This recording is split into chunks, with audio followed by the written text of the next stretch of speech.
Paulina Rodriguez, the marketing manager of QuestionPro CX, and I'm very excited to be here in my first X day. Today, we're having a thrilling fireside chat prepared for you guys with Tim Keiningham, who is the best-selling author of the Wallet Allocation Rulebook, and he's currently the J. Donald Kennedy Endowed Chair in E-commerce at St. John's University. And we also have Ken Peterson with us, our president of QuestionPro CX. So Tim and Ken will be talking about having a frictionless versus memorable customer experience strategy. So what are your customers remembering about their experience? What is the best customer experience strategy? Is it having a frictionless or a memorable one? Can we have both of them? So if you'd like to learn more about this topic, stick around. And if you have any questions whatsoever, feel free to drop them in the chat section on the right. And we'll make sure to leave some time before ending the session to answer all of your questions. So without further ado, let's welcome Ken and Tim in the stage to start this hot topic. Hi, guys. Would you like to introduce yourselves to the audience? Yeah. Thank you, Paulina. I appreciate it. And as Paulina mentioned, I'm Ken Peterson. I'm president of QuestionPro CX. I've been in this business. I was just thinking about it because we were talking about some stories. I've been in it now 23 years, and I am in this business all thanks to this gentleman here, my good friend Tim Keiningham, who really brought me into the business. And what I thought would be an interesting next step in my career has turned into almost a quarter of a century. So with that, I'll turn it over to you and let you also introduce yourself. Ken. Thank you for that. Yes, Ken and I know each other for 23 years. Ken was the first hire I ever made in market research. And I say the most important hire I ever made. As a professor, I teach my students about the importance of hiring the right people. I actually talk about the actual experience I had hiring Ken and how important that was to my success. And because Ken was the man. He really knew everything about the operation, and we were a team. We loved it. As Ken said, I had my experience has been in market research. 17 years at Ipsos, ultimately being the global chief strategy officer and a global EVP. I still keep my foot in there as the chief strategy and client officer for a research firm called Rockbridge Associates. But I am the J. Donald Kennedy Endowed Chair in E-commerce, which is a long set of words to basically say professor of marketing at St. John's University in New York. And I love it. And anyway, Ken, thank you so much for having me here. And thank you for joining. So I pulled this from one of your presentations that you had done earlier this year. And I just absolutely love this. And I'll leave it up for a minute while I talk about it because I have a wonderful story associated with it. I see so many times. In fact, I just earlier this morning had an email of that someone forwarded to me and said I was trying to get a hold of, believe it or not, one of our competitors, and I can't seem to find a place to get a hold of them. And this resonates with me because I've had someone reach out to me in the middle of the night saying they were having a problem with their login and they were in a different time zone, a different region, and they came across president of customer experience and thought I was in charge of making sure all the customers got what they needed, almost like we would call customer success. Now, it would have been easy for me to hand it off and say, oh, well, gee, go to this person or go to that person. But with this cartoon, that's exactly what it's depicting. And, instead of handing it off, I got on the phone with him right away and said, how can I help solve your problem? And then a little later on, he was very surprised to find out that, I'm not I'm not in charge of support. I was, I'm a product owner, and he was so thrilled with that. I just remember the how ecstatic he was about it. And I think that's a lot of what we're going to talk about today is, do we need it to be frictionless?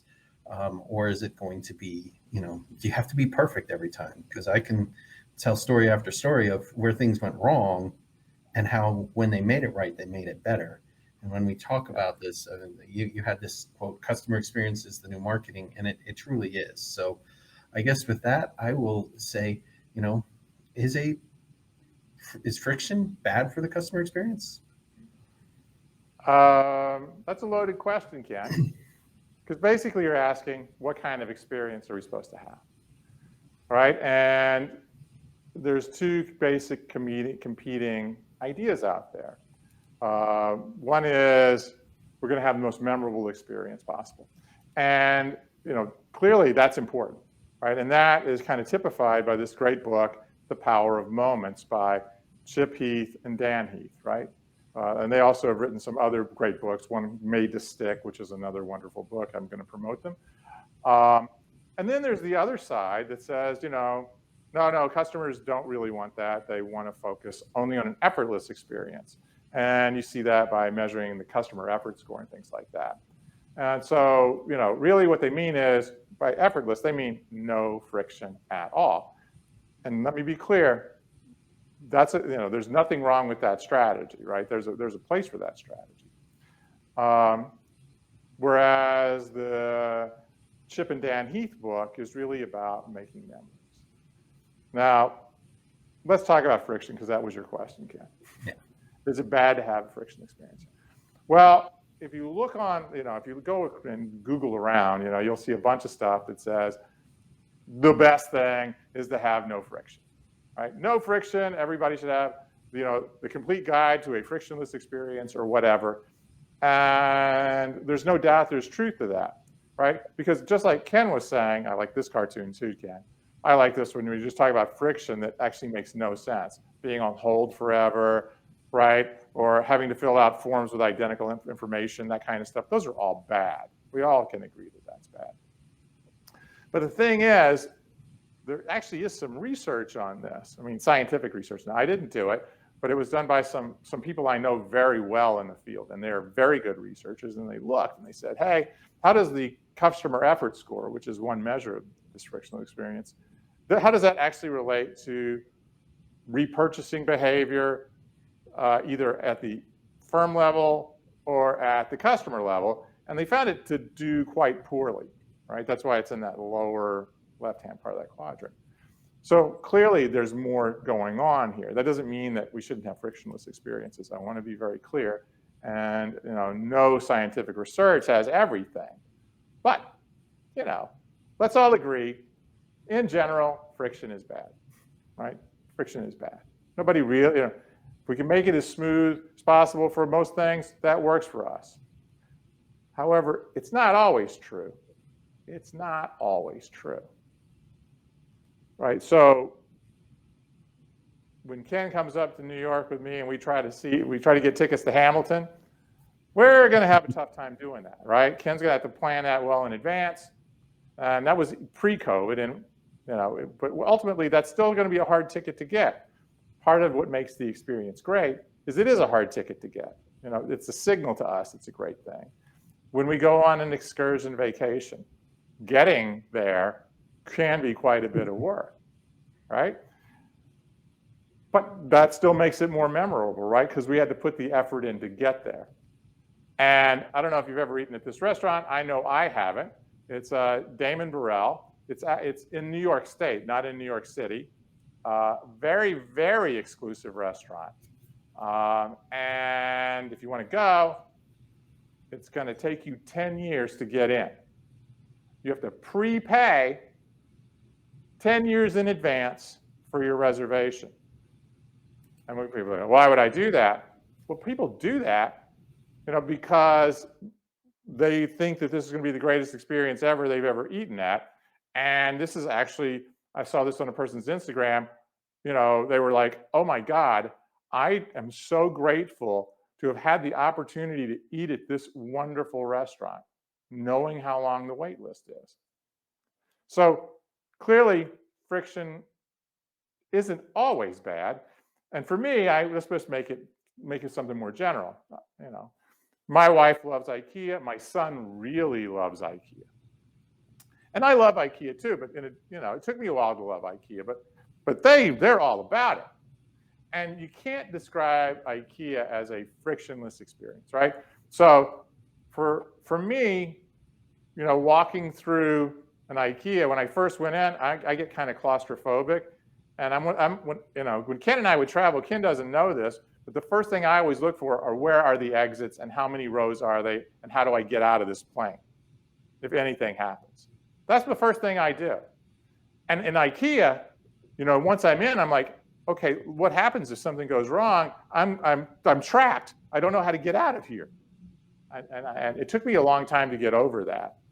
Whereas for my wife and my youngest son, it's the greatest thing ever, right? You wander through all these different places, get to experience these different things. So, and they set it up to where that friction of not being able to go through actually adds to the memory. Now, just so you know, IKEA is regarded consistently as one of the most innovative companies in the world. Now, this is from the American Innovation Index. I have them in there first because they were #1 in both innovation and perceived social innovation, which means innovation to solve systemic, societal, or environmental problems. This is a company that's super highly regarded by consumers, even though it's a higher friction experience. And there's actually articles out there like this. Look at IKEA, striking for an effortless experience is wrong. Okay. So the question is really who's right? And we try to figure that out. And we did some scientific research. You don't have to read this paper, but it's actually in a peer-reviewed scientific paper. But ultimately, what Ken's talking about is we had a paper that came out in the Harvard Business Review online, which you can all go see, that basically talks about this subject and say, is a frictionless experience bad? Not always. Not always. Actually, there is this experience gains frontier. What that means is, if you look, the higher market share firms are, for the most part, are those that are most frictionless. And the naive answer would be to make everything as frictionless as possible. But that doesn't really work. And so, Ken, I don't know, I want to give you a chance to ask me more here, but I think we're kind of getting the answer here, right? There is, when does it work? When does it not work to have a frictionless experience? When should I have a little friction, but also to create that wow moment? Well, and I think the flip side of that, you mentioned what type of experience is best for my customers. And, there's more to it than that, in terms of memories really embed themselves in our minds. We had a speaker earlier today, Lila, who was talking about storytelling. And I think I'm probably as guilty as I know that. I just tell things in the form of a story. And so it's the memories that really make that difference. And so those memories aren't always filled with frictionless experiences. I had one recently. I wrote about it in my blog, in which I talked about, hey, the flight was delayed. I was going to miss my connection. I mean, everything that could have gone wrong in me trying to get home, which, is a feat when you live 4,000 miles off the West Coast. Everything that could go wrong went wrong. And instead of that seeming like, oh, well, that's just going to be a knock against this company responded and made it memorable for the things they did right. That as soon as I landed in San Francisco, I had a text message informing me that I had 3 options and that I should get off the plane immediately and meet with the person out there so they can get me to the right place, whether it would be a hotel, a different flight, or see if I could catch the same flight that I was on.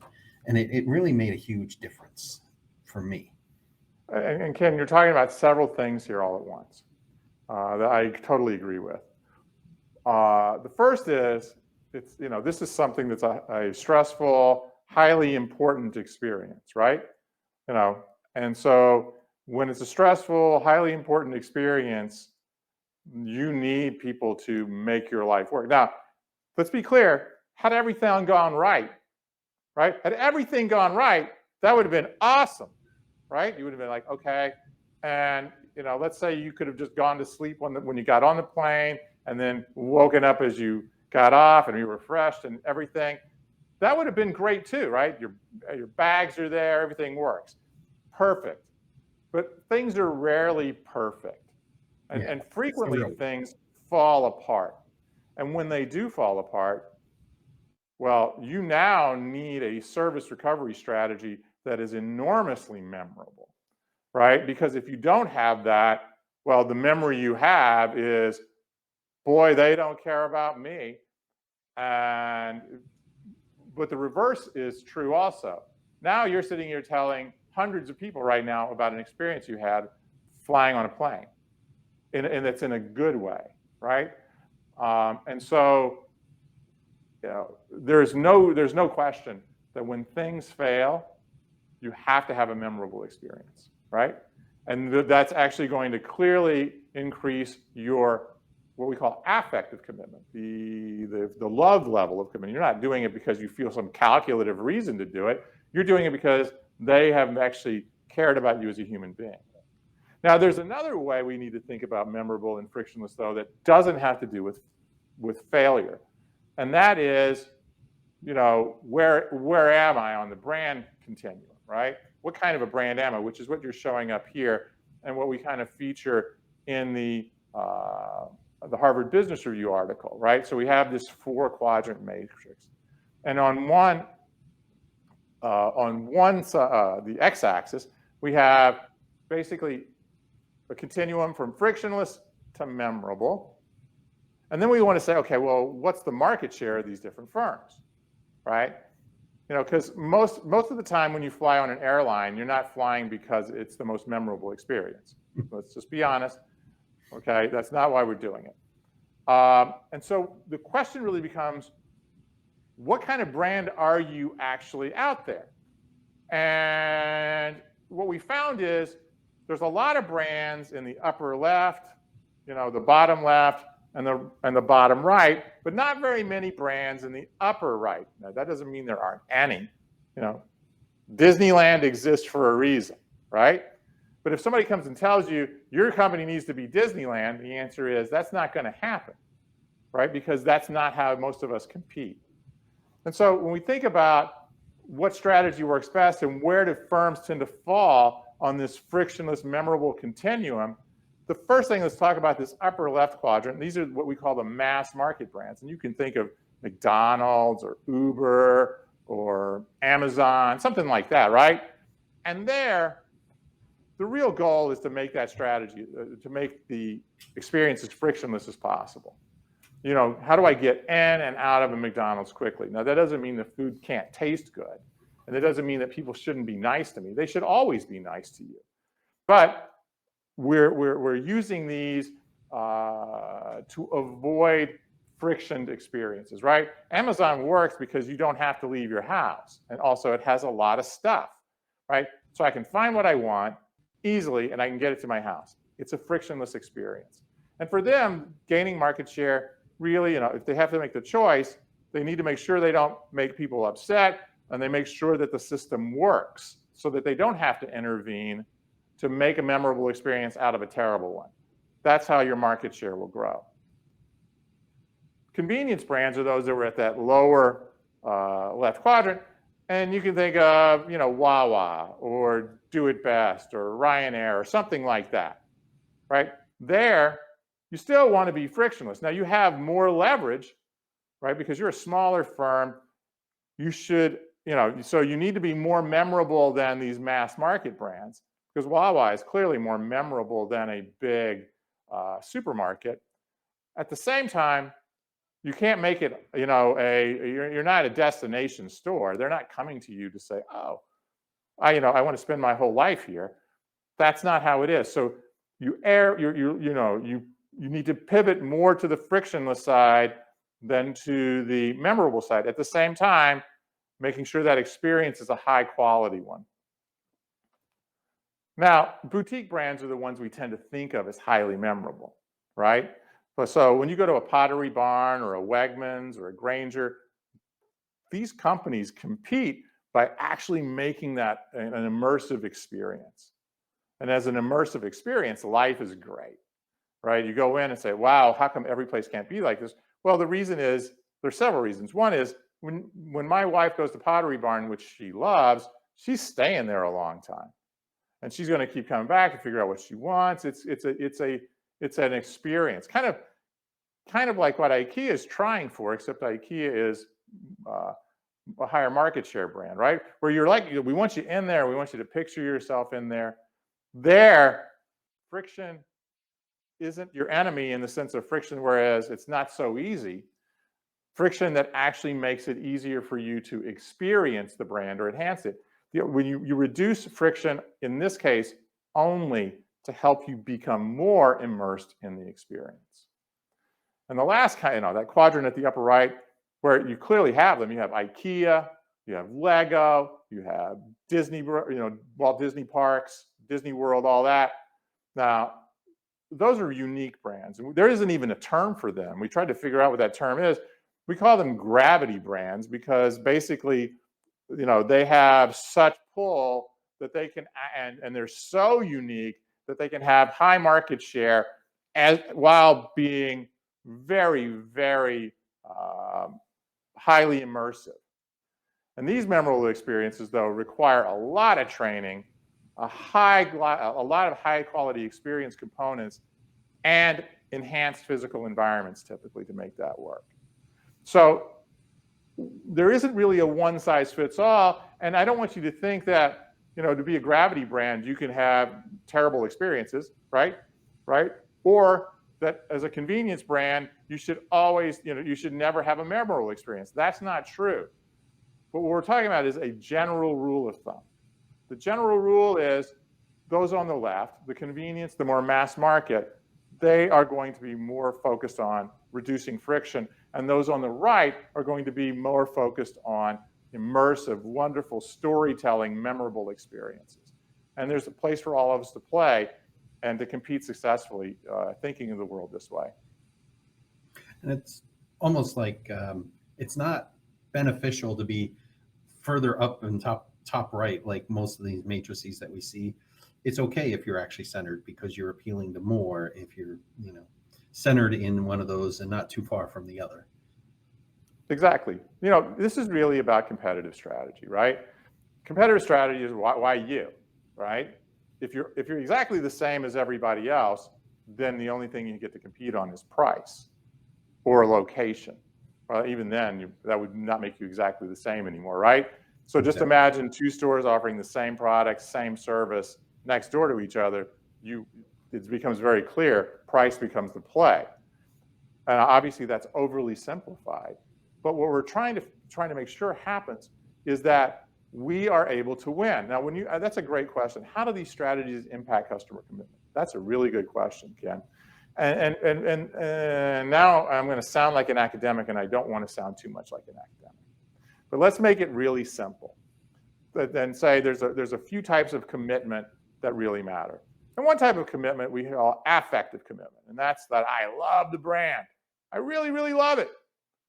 But there's another type of commitment that most of us have, and that's an economic commitment. I actually win economically from having this relationship.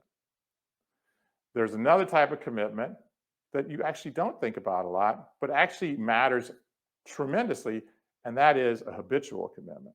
I go here and I can't even tell you why. I do it all the time. It's become a part of my lifestyle. I don't think about it. So if you have a habitual commitment, or you want a habitual commitment, that needs to be very frictionless, right? Because they can't think about you at all. And so the easy way to think about that is your wireless plan. They don't want you thinking about that at all, because as soon as you start thinking about it, you start comparing plans or whatever, now you're ready to switch. But if you never think about it, you just say, okay, this is my deal. Everything's working for me. The only time that you actually start thinking about it is when your phone doesn't connect a lot. Right now I have friction. That friction wakes me up. Or in the case that some companies did, they would send out and say, we can actually save you money on your bill. What a terrible strategy that turned out to be, because people actually woke up and they said, oh, I'm losing money on you. Now I'm going to compare everybody's plan. And they started finding they got more switchers by trying to help their customer in that way. The economic one, those are based like on rewards or whatever, right? And Ken knows that because Ken travels all the time. And so he talks, points for his airlines that make a difference to him, that gives him added benefits, club benefits, things like that. And so all of those things work to hold him. And there, you have both the frictionless and memorable things coming together, right? They have to work. And then for the affective one, though, you're really talking more in that those wow kinds of companies on the right, either the big brands like the IKEAs and the Disneys, or the smaller brands like the Pottery Barns that are all about immersing you. And that is a different kind of commitment. All of these commitments can work for you, by the way. You just have to know which one you need to leverage. And that, I'm sorry, Ken, I'm talking too much and we're reaching the end. So anyway, I hope that helps to answer your question. It does. And I think you've spoken to this without speaking to it, but without differentiation, you have no brand. I mean, if you take a McDonald's and a Burger King and you strip away their logos and you just are serving food in a generic cafeteria, they wouldn't be any different from each other. Exactly. And so we have to be very careful that we aren't, just mix and match kinds of brands. And there are a lot of things where that actually happens. So ask yourself, if your loyalty rewards program, if you took the label off and you compared it to your competitor's brand, you started talking to your customers and they couldn't identify what rewards went with which programs, you probably are in that not differentiated enough spot. And it's something that you can actually act on. But that's a really great point, Ken. Yeah. And I think, thank you for the stories and for talking us through this, because, we measure, certainly within QuestionPro, we have customer effort score. We have things like NPS, and, everyone's always looking for that frictionless, perfect environment. And it's not always intended to be the case. And sometimes it may be just, hey, I need to take a little bit further to get where I'm going. You don't expect Tiffany's to be, 2 blocks down. You have to go somewhere special to see it. Exactly. Again, it really is what kind of brand are you, and where is that customer in their experience too, making sure that, you're doing what you promised. Exactly. Tim, thank you so much. As always, terrific, and I appreciate it. Well, Ken, you're the best, and thank you all, every one of you, for being here to watch this. I really appreciate it. Thank you. All right. And if you want, join us. We're going to do, for all of you that are watching, we're going to do the product showcase next. I'll be leading that in about 2 minutes. Thank you. Thank you all. Thanks so much.